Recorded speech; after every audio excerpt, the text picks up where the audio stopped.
Hello, everybody. The waiting is over. The 2025 ATP Tour tennis season is just about to start, and we are back. Yes, baby, it's me, Nigel Seeley. I'm back with my co-host and my good friend. I haven't spoken to him since the Christmas party. It is our senior ATP Tour handicapper, Sean Calvert. I can't even remember you being there, Sean. Were you there at the Christmas party? Was I there? Of course I was there. By the time you had arrived, I was a bit worse for wear. Well, the arrival time was 6 p.m, wasn't it? I think I did arrive around 6 p.m. I think you lot had started early somewhere else. That's your problem. And then people kept disappearing. Yeah, we got the memo for 6 a.m. I thought it was 6 a.m. rather than 6 p.m. Yeah, well, I don't know what. All I can tell you is my partner in the cube was sadly absent after about the first 30 seconds. Never saw him again for the rest of the evening. Had to do it on my own. Now, so yes, I remember it pretty well. Now, talking about Sean's partner at the cube, of all the Because We Win team, I think there's 12 handicappers of Because We Win team. One of them turned up.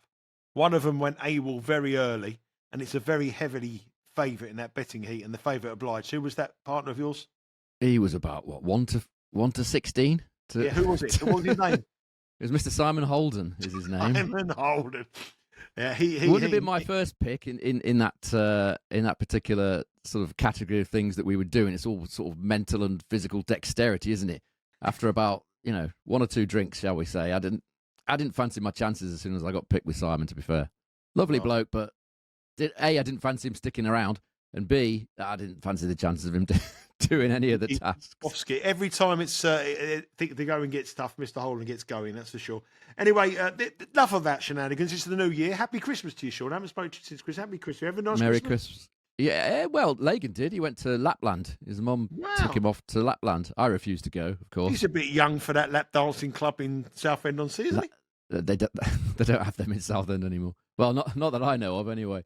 Oh, right. His mum took him to Lapland with his brother and stuff. So I was asked whether I wanted to join, but as you can imagine, freezing cold temperatures. Nah, it's not for me. So I decided to stay here. So he's had a great time.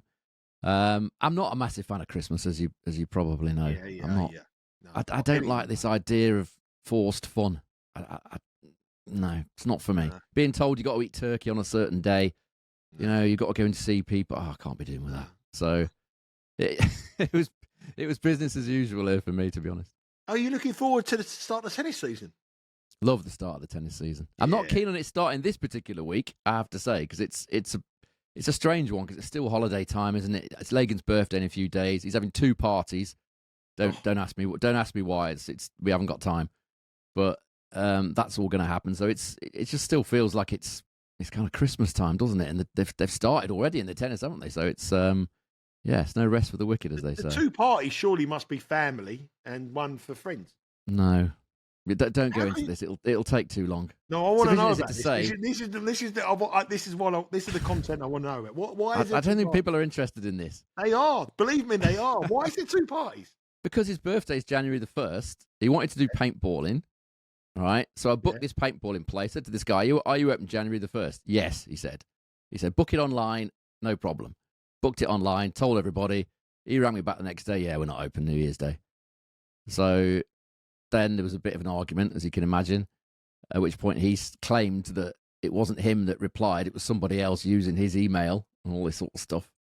But I'd basically invited everyone to a party that's now not taking place, so I had to move the paintballing on 2 or 3 days to the weekend, and then I had to do another party indoors in like one of those those indoor crazy golf places. Yeah. I've had to do that as well on New Year's Day. So the kids are getting 2 parties.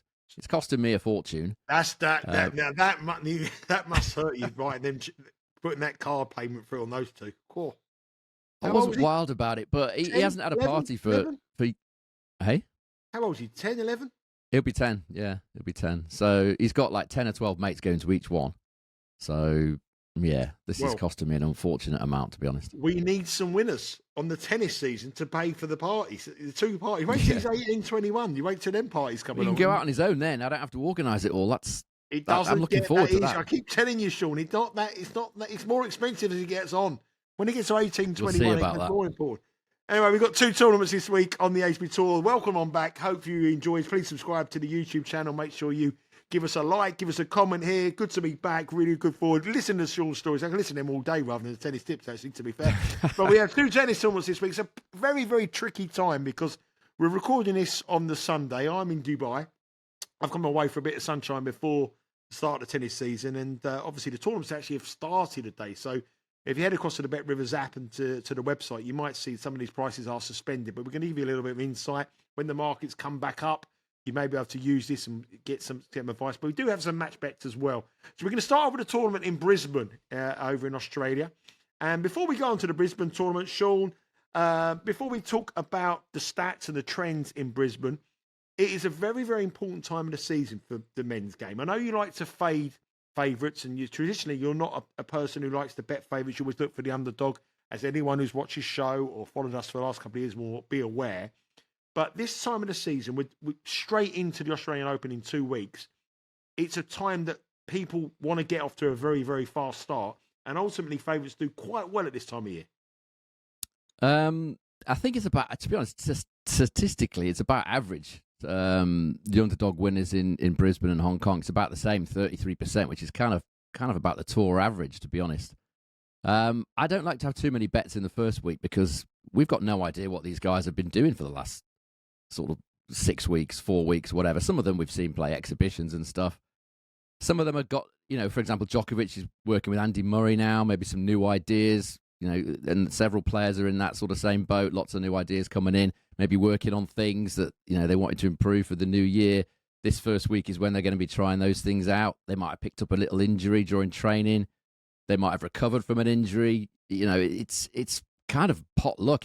I've always said it's crazy that tennis has one of its biggest 4 tournaments within 2 weeks at the start of the season. It doesn't make any sense. Any rational person making a tennis calendar with 4 big tournaments, you wouldn't put the first one within 2 weeks at the start of the year. It doesn't make any sense. But as far as betting is concerned, I think you have to have a look this first week. Don't rush in would be my advice. Don't be coming in here thinking, I've not had a tennis bet for like 6 weeks. Raring to go, and next thing you know, you've done your money with a few strange results. But yeah, just be a little bit careful in the first week. Yeah, very, very very cautious words of advice. But if you look at people who've done well in the Australian Open, have traditionally done well in these 2 tournaments. So I do think it's very important for people to get off to a good start. Novak Djokovic usually comes in very, very cold. But this week he's starting off in Brisbane, which is interesting. It just seems a little bit like Novak Djokovic and Andy Murray, like a band doing their farewell tour. Elton John doing 40 nights, just trying to get for the last year. But that's what it's like. Then all of a sudden he retires. It's got that kind of feel about Djokovic this year. So motivation is very, very going to be questionable for him, as we saw at the end of last year. But yet, in Brisbane this week, he starts as favourite. Before we go on about the odds and before we go on about the draw, looking through the previous winners here, I'm judging it's going to be pretty fast in Brisbane this week. Yeah, conditions pretty quick here. It's only been played once since 2019, and that was last year, and conditions were pretty quick. It's played on the same green set cushion surface as the Australian Open is played on now, with Dunlop AO balls, which are the same ones, obviously, as the Australian Open. Safiullin last year, when he played this tournament, he said it's a fast hard court and fast balls. So if you can serve well, it puts more pressure on your opponent. As far as stats are concerned, it's only really worth looking at last year's because, as I said, it's not been played since 2019 apart from last year. And these stats are quite telling. 86% holds of serve, 75% first serve points won, and 50% of the matches featured a tiebreak. So that suggests that it's pretty quick. It goes, hand in hand with what Safiullin's just said there. 37% of the matches went over 10.5 games in set 1.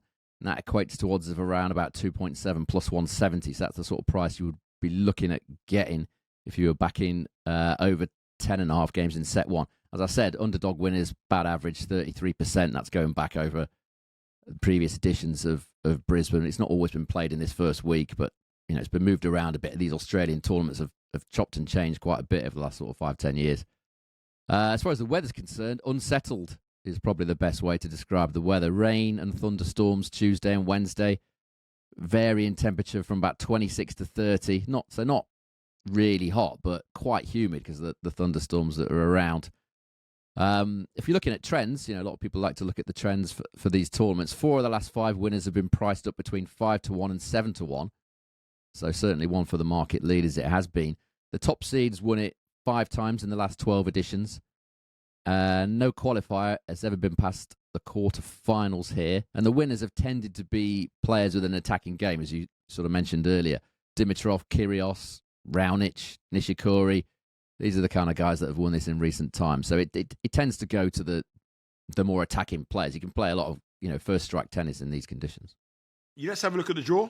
In the top half of the draw, the top quarter, Novak Djokovic is the number 1 seed. Obviously, we said they're up with Andy Murray as his coach. He's got a difficult first round match, isn't he, against Yunchaokete in round 1. He's scheduled to play Alexei Popyrin in the quarterfinals. Popyrin obviously had a brilliant year last year and beat Novak Djokovic at the US Open. A match where we tipped up Popyrin at a very nice price. TFO is the 4th seed. He should play Sebastian Korda, but there's some real dangerous opponents in that quarter. And Petchi Perigard is in there. He plays Kyrgios in round 1, which will be a really, really interesting game. I'd be very interested to see what the total games market Bet Rivers put 25 up for that and a half. 25 and a half. I'd have to be over, I'd have to be over. Mensik is also in the same quarter as Korda as well, which is interesting. Korda, will he bounce back? Will he show finally his potential? In the bottom half of the draw, seems a lot easier. Tabio is a number 6 seed. I'll be amazed if he gets that far. He's up against Holger Rune, beaten finalist last year. But he's got Lehecka in his quarter. Jordan Thompson was in there at number 8. But Berrettini, a fit again Berrettini, could be interesting in this week. And Dimitrov, who was a 2-time winner here, defending champion, he's the number 2 seed. Let's have a look how that translates to the odds. Novak Djokovic plus 150. Straight away, that looks a fade to me. But anyway, we'll see what Sean has to say. Holger Rune is plus 650. Dimitrov won it twice before. He's $11. Lehecka 12. Matteo Berrettini, the interesting one for me, at 14. Sebastian Korda 14. Petchi Perigard, the big serving Frenchman, who ended the season on a high, is 16-1. Francis Tiafoe 16-1. Mensik 28-1. Alexei Popyrin looks big in his home tournament, 28-1. Then another Aussie, Jordan Thompson, 28-1. Another Aussie, Nick Kyrgios at 30. And then the big serving American Alex Mickelson at 33-1. Interesting draw. Novak Djokovic dominates the market at plus 150. But as I said, it looks like a farewell tour. I would not be betting Novak Djokovic at plus 150 with anybody's money, even if it was counterfeit. Well, that's fairly unequivocal. He's only played here once, Novak Djokovic. That was back in 2009 when he lost to an old mate of yours, Ernest Gulbis. Beat him here in 2009. Obviously with Murray now. Not won an ATP 250 for 2 years, Djokovic. I believe Adelaide was the last 250 that he won a couple of years ago. I think it was when he beat Korda in that quite an epic final, if I remember rightly. It was certainly Adelaide a couple of years ago anyway. So, plus 150. I mean, we know that Novak Djokovic isn't interested really in anything. He said it himself, in anything other than majors. Obviously, the Olympics was a one-off, which he was obviously desperate to win. But, he's really only interested in majors. At his age, is he capable of going all the way in Brisbane? I'm not sure if he's due to play next week. I presume he is. And then go on. His goal is the Australian Open. I'm sure he'll be delighted to win this tournament, but he's not going to bust a gut, I don't think. As I said, he's trying different things. He's not in it. Roberto bust a gut, is he? Roberto, I don't think he is. No, he's not. I don't think he's playing at all this week, Bautista Agut. You've completely thrown me off my track there. It was an open goal. I had to tap him. What was I talking about? Djokovic. He's going to be trying new things. He won't be busting the gut. No, I mean, he's trying new things. He said he's trying new things with Murray. Murray's brought him a different perspective. He's trying something different. He's not, he's trying it out this week. He's not going all out to win this title. So, I certainly won't be backing him at plus 150. That you're right. The top half just looks really, really tough. You've got all these dangerous players in here. Let's have a look at this draw. You've got, obviously the likes of Popyrin, TFO's in there, and Petchi Perigard, Kyrgios, Mensik, Korda. That's a tough half. So for me, if you're asking me where the value is, it's in the bottom half, for sure. And I was quite surprised about the way that Bet Rivers have priced this up, actually. Plus 1,100 on Grigor Dimitrov. I think that's really good value. I'm not sure why they've got Rune at plus 650 and Dimitrov at plus 1100. These were the two finalists here last year. Dimitrov beat Rune in the final last year. If we look at what Dimitrov has done against Rune in their career series, it's 2-2. But in terms of service points won and return points won totals, 104 to 96 in favour of Dimitrov across those 4 matches. Dimitrov's held serve 94% of the time against Holger Rune and created almost twice the number of breakpoint chances. He's got a brilliant record in this tournament, Dimitrov. 79% win rate here in Brisbane and a service points won and return points won total of 105, winning 14 of his last 16 matches here. So immediately I'm thinking those prices should be the other way around, really. You know, Dimitrov for me would be the favourite to come out of this bottom half. Rune probably second favourite. If we also look at what Holger Rune's done recently against top 10 opponents, he's lost 13 of his last 16 matches against top 10 players. Dimitrov's won 6 of his last 10 against top 10 players. So all the evidence suggests that these prices are the wrong way around. So I'm going to take Dimitrov each way. They're giving us that plus 1100. I think that's really good value. Yeah, I've just done a show with Rory Giovanni on the WTA show as well, and there was a heavy favourite in Sabalenka. And we found the each way value in the bottom half of the draw as well in that tournament as well. And it's very similar here. Bet Rivers do give you the option to bet it each way. And a lot of bettors in America still want to bet the favourite, think it's better value, and don't really understand the each way betting. You get so much more value here. So we're going to take Dimitrov at 1100. But really the best bet is the 550, the half the odds of Dimitrov to win it just to make the final, which is almost bigger than 3 times more the price of Novak Djokovic to win it, which is essentially the great value. And even if Djokovic gets to the final and plays Dimitrov, then we're going to gain more than winning it if you've got a free bet and you've already cashed the 550. So Dimitrov is the bet here. He's the number 2 seed. What about Berrettini? It's a much easier half. I mean, Berrettini. I like Berrettini. I like Berrettini as well. I'm going to talk about him in a minute, so you might not want to okay. jump the gun on that one. But I'll talk about Berrettini in a minute because there's quite a lot to go through. But this bottom half of the draw, it doesn't look anywhere near as tough as the top half. You know, Tabello, Rune, Jordan Thompson. You know, Berrettini maybe if he's fit. Lehec has got Rune in the first round. There's nothing much there. If you're getting 5.5 on Dimitrov to make the final from that half in a tournament that he excels in, I think that's definitely the bet. I think it's a very lopsided draw, and for me, Dimitrov should be the favourite to make the final from this half rather than Holger Rune. Yeah, almost double the price. Dimitrov against Holger Rune. We're going to go with Dimitrov at $11 each way, plus 550 to make the final, $11 to win it, in opposition to an uneasy favourite, we believe, in Novak Djokovic. Berrettini is an interesting one. We're going to come on to in some matches, and these are the matches we're going to discuss now. We have 2 matches in the tournament in Brisbane. And we're going to start off with not the Berrettini match. We're going to say Artur Cazaux against Sebastian Jordan. Sebastian Jordan here is the favourite, minus 130. Cazaux is should say Sebastian Korda. Oh, Sebastian. I was thinking. You know what? I was looking at that graphic. We're not going to cut this out. We're going to leave it in. I was looking at that graphic, right? Oh, that's me sending.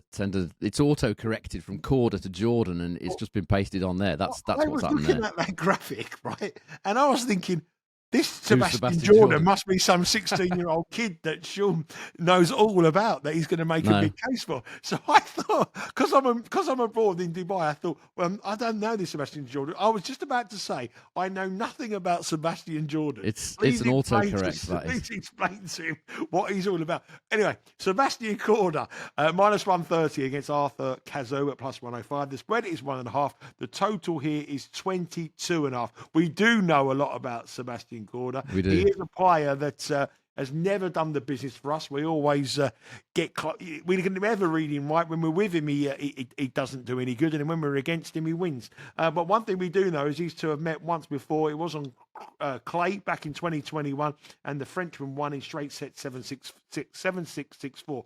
Not really much relevance into that, but Korda is the favourite here. Cazaux is plus 105.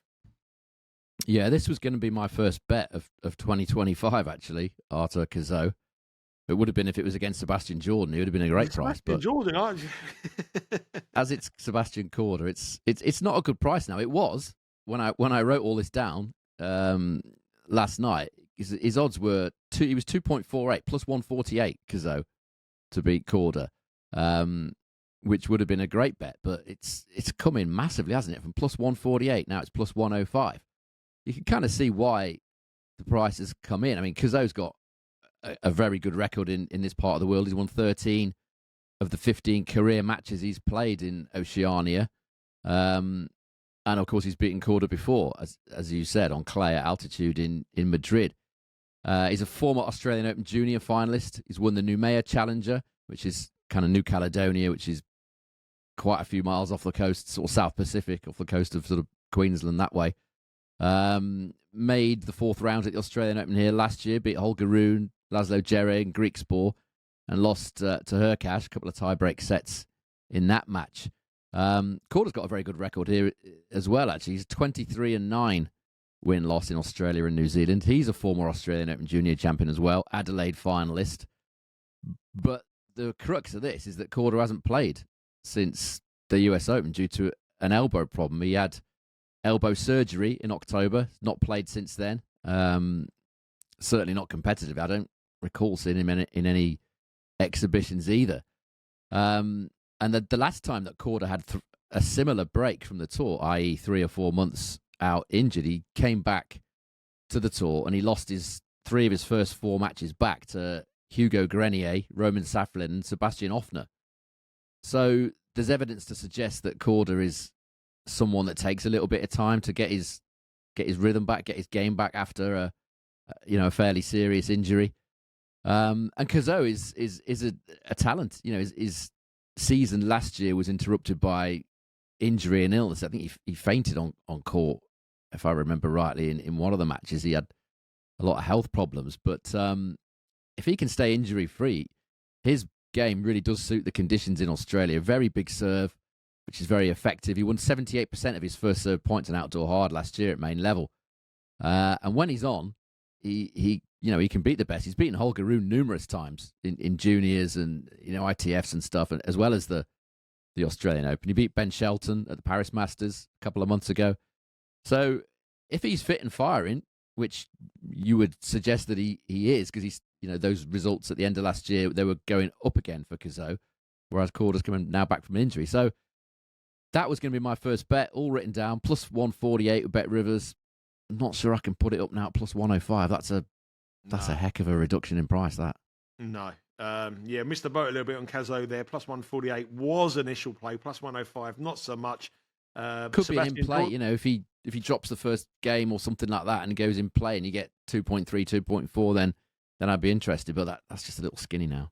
Yeah. And don't change that graphic, John, because that's part of the show. We want to keep Sebastian Jordan in it. It makes no sense if we change the graphic now. So we're going to keep that in Sebastian Jordan. But if you see Sebastian Jordan, that's me. That is with. I haven't spotted the autocorrect, unfortunately. If people didn't spot autocorrects that I've sent over the years, it's unbelievable. I'm forever typing on, and I never wear my glasses. And when I read back some of the messages, you must see some of the messages I've sent to you sometimes. None of them make any sense. Instantly deleted. None of them makes any sense whatsoever.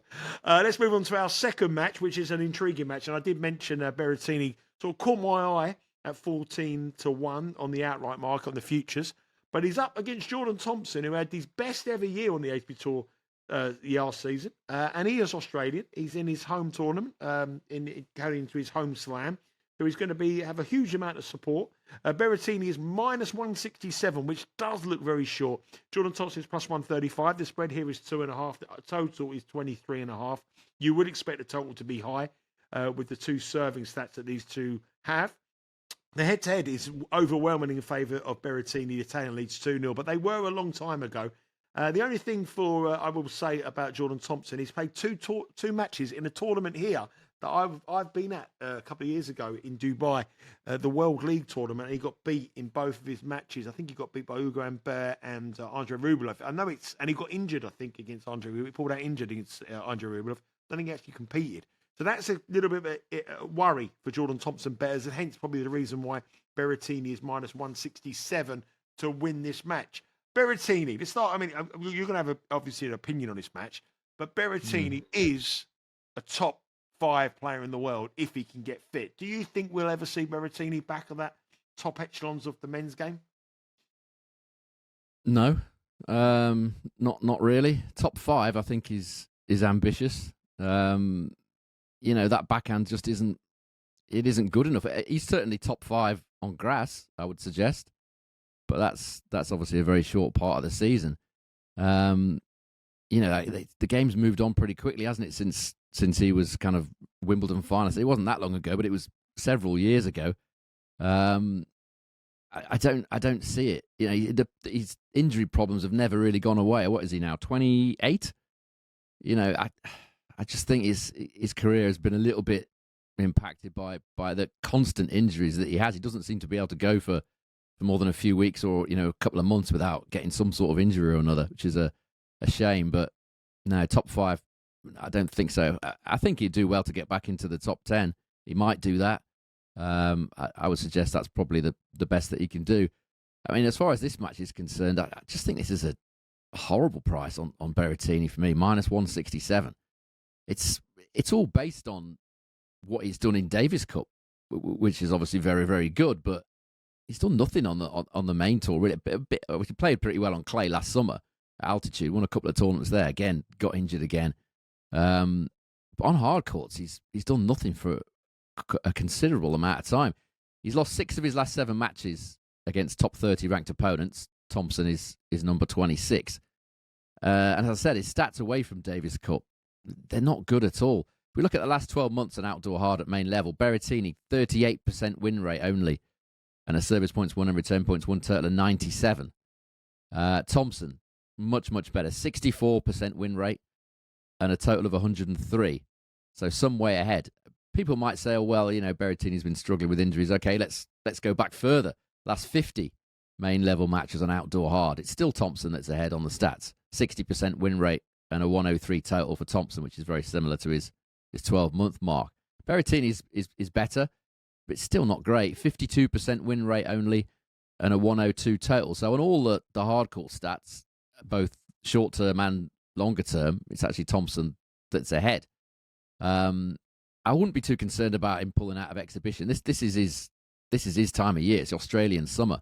If there was any slight twinge or slight doubt that he was carrying maybe a little bit of a tweak or something, that's perfectly understandable that he wouldn't play in an exhibition against what is his time of the year, what is the time of the year for all Australians, And Berrettini's admitted that his best tennis comes in Davis Cup. After he won it, he said, and I quote, "Mentally, when I play for Italy, I feel like I have an extra energy."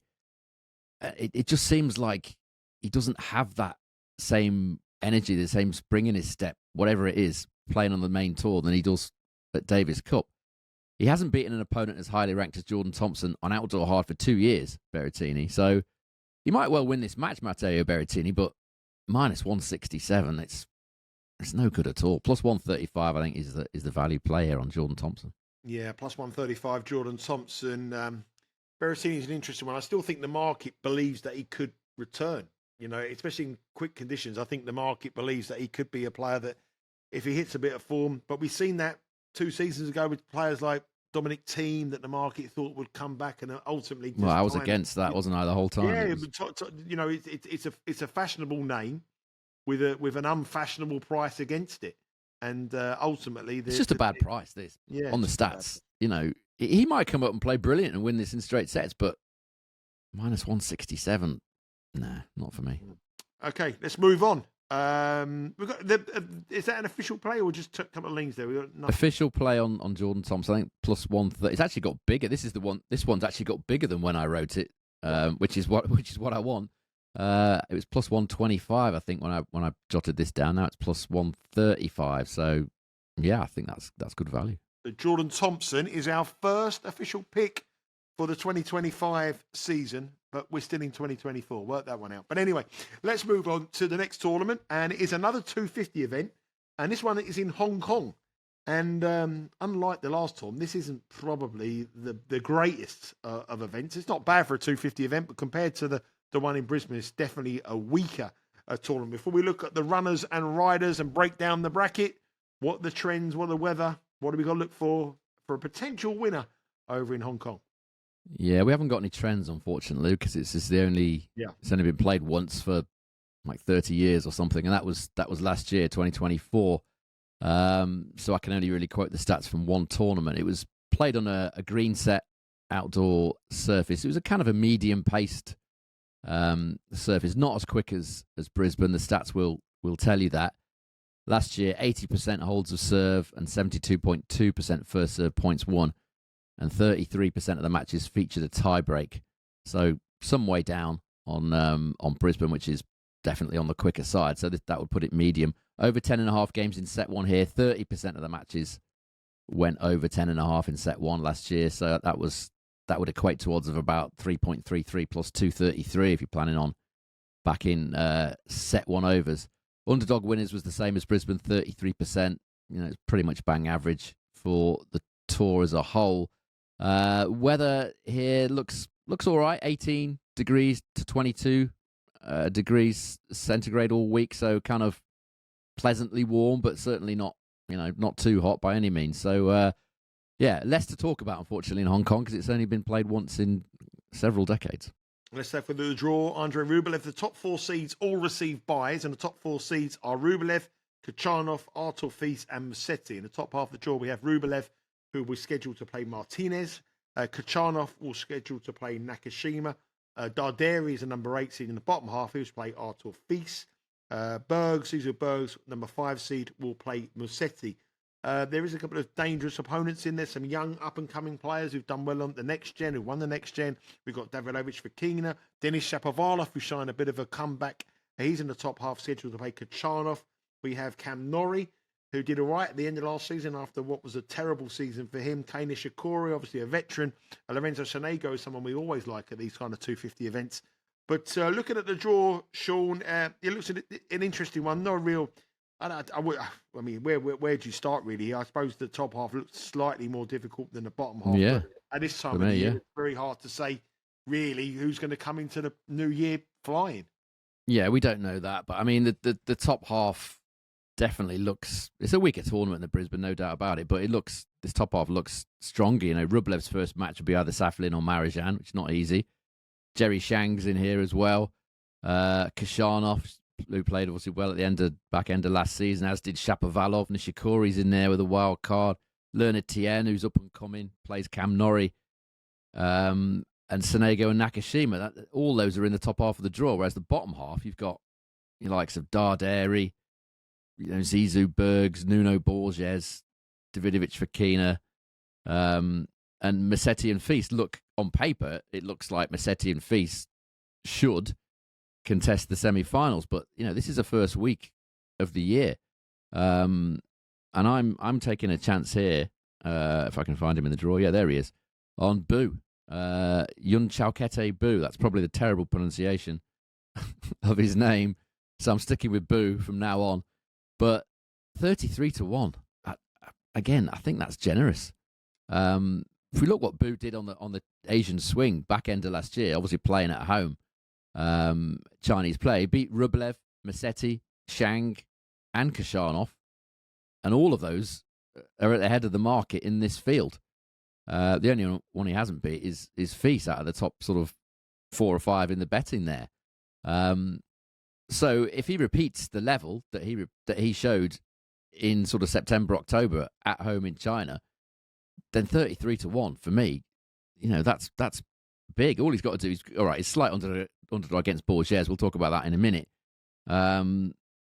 If he wins that, he'll have either Munar or Davidovich Fokina. It's not exactly daunting. He's already beaten Musetti in these conditions. So for me, a 33-1 is certainly the best value play that you're going to find in Hong Kong this week. It wasn't a surprise that when Bu put all that effort in, beat all those players in Beijing and Hangzhou, he kind of tailed off a bit over the last sort of month or so of the season. No surprise. The effort he put in the Chinese swing was immense. Obviously, now he's had a rest. He's going to be highly motivated here. He knows he can beat these players in these conditions. He's probably had a better preparation. He's probably been in China, I should imagine, over the holiday season, and he'll be much more acclimatized than some of these who were just turning up, a week or several days prior to the event. So Yeah, boo for me. 33-1. I was surprised he was that big a price, but happy to take it. Yeah, boo 33-1. I do take your point. I think if you look on paper, you think it's Artur Fils and Musetti, but at $5 and $9, I'm a big Artur Fils fan, but at $5, that is a very, very. It's too short, isn't it? He will be extremely popular here to win this tournament. Yeah, I'm sure. But I don't know if anybody's followed us on the Betting Weekly Studios newsletter. You can subscribe to the Betting Weekly Studios by going to bettingweeklystudios.com and just put in your email address, and you'll be on the newsletter every Monday with one of the handicapping team, big tennis season, big Sean, myself, give you exclusive content as well as the soccer boys as well. But I gave Artur Fils on the very first newsletter at 300-1 as a bet to trade to win the Australian Open. He's 5-1 to win this tournament. It's 300-1 Australian. I'm not saying he's going to win the Australian Open. That 300-1 was the wrong price, and he's now 80-1 with Bet Rivers to win the Australian Open. So make sure you subscribe. Big, wasn't it? Massive. So make sure you subscribe to that newsletter, and make sure you keep across every bit of content here on the Betting Weekly Studios by subscribing to the YouTube channel. Every time any bit of content on the tennis or the soccer lands, you'll get notified by an alert. And also give us a comment on the soccer. We formed a really big community on the Premier League. Over 100 comments, people giving their bets, people discussing what they think games will go. And it's pretty good. So if you've got a comment, you've got a bet you want to have, stick it on the comments box here, and we'll respond to you. And any questions you might have for me or Sean, we're happy to answer them. You have two matches you want to discuss here in Hong Kong. Borges against Boo, your man. No surprise, I'm guessing here where you're going here. Boo is -108. Borges is -115. It's more or less a pick and match with Bet Rivers. The spread is 1.5. You can't really get involved in the spreads there at those kind of prices. And the total games are 22.5. The only thing here that probably lends itself to the odds is that Borges does lead 2-0 in the head-to-head, but they were both challengers in very, very different conditions in very, very different times of the career. But Boo, I can imagine being a bet for you and a strong bet. Yeah, I mean, again, the odds have moved on this one. When I wrote this last night, he was +114, 2.14 was Boo. Now he's minus money, -108, which is a little bit off-putting, but I would suggest perhaps take the outright, or it's up to you how you want to play it. Maybe wait. It's not it's a decent movement. It's not a huge movement, not like the Korda Cazaux one. I imagine a couple of games you might get that 2.14 again potentially, but there's the original pricing for me. It was wrong because last 12 months on indoor hard, there's nothing to suggest that Borges should have been the favourite that he was. He's only got a 52% win rate and a service points won and return points won total of 101. Indoor hard, what have I put that for? That's a typo. Outdoor hard. You see how rusty I am. I should say outdoor. Outdoor hard. I don't know what we're talking about indoor hard for. 52% win rate and a 101 total, Borges, and a service hold and break total of 99. Now, compare that with Boo's 60% win rate and the same total of 101, and his hold and break total is 104, which is 5 points better. So the original pricing of this for me was wrong, so I suspect this is just a slight correction. You could certainly argue that Boo's got the better numbers, and you could almost certainly argue that he'll be the more motivated player here, playing at home. As I said, he's beaten Khachanov, Shang, Musetti, Rublev. These are very, very good players. Borges doesn't have that on his CV. And he's beaten him in these conditions on the Asian swing. The question is, can he repeat that level? If he can, then I still think -108 is an okay price. Not as good as the +114 that I hoped it would be earlier, but as I say, you might get that price again if you wait a few minutes after in play. The head-to-head, as you said, is 2-0 to Borges, but it was a lifetime ago. And it was only 2023, so a year and a half ago, whatever. But this is a very, very different Boo now to what it was in 2023. I don't think that head-to-head is particularly relevant now. So yeah, you could still bet Boo. Maybe wait, maybe bet in play. I can only give it as a lean now because the odds have changed, but I still think Boo's got a very good chance of winning that match. Yep, Boo is -108. He's also our pick to win the tournament at 33-1 for Sean in Hong Kong. And if you want to get it on that price, head across to Bet Rivers on the app and download the app. And obviously, if you are betting on the Bet Rivers app or you're betting on the website, you'll be able to watch live and bet live with Bet Rivers. All these matches will be streamed live to your mobile, your tablet, or your laptop. Let's move on to the final match of the first Game bet match of 2025 or season 2025. I keep saying that. This is an interesting one for me because I can't understand why Roman Safiullin is such a heavy favourite. He's minus 210 to beat Fabian Marozsan, plus 165. The spread is 3.5. The total is 22.5. When you look at the rankings for the two, Marozsan is 58 in the world. Safiullin is 60 in the world. He's only 2 places ahead of him. And he has a 1-0 lead in the head-to-head, which was last year on grass. But yet, Safiullin here is minus 210. Marozsan, as we know, is a player that can compete with anybody in the world when he's on his day. He does have off days, but plus 165 Marozsan. Am I missing something here? 3.5 spread. I don't get these odds, Sean. Nope, I don't get it either. It doesn't really make any sense. It's roughly the same price, almost exactly the same price now as it was when they met on grass. And Marozsan won that pretty convincingly at the end. I know it was 3 sets, but 6-1 in the third. It was, it was handy win for Marozsan. He shouldn't be this short, Safiullin. No. He really shouldn't. Marozsan was priced up 2.67 plus 167 last time, largely because he'd only played 5 career matches on grass, in his life before that match. So he was very, very inexperienced on grass. Safiullin was a former Wimbledon quarter-finalist on grass. It suits his game pretty well. And yet Marozsan, who was, as I say, very inexperienced, won pretty convincingly. He won 58% on second serve that day, Marozsan, against 40% for Safiullin. And I think the thing that I like about this, as far as matchup is concerned, is that Marozsan loves a drop shot, as we know. He's one of his favourite shots, is one of his go-to shots. He plays it really well. I think that was very, very useful against Safiullin, who likes to ply his trade from the baseline. What his game's all about. Big serve, +1 forehand. That'll do.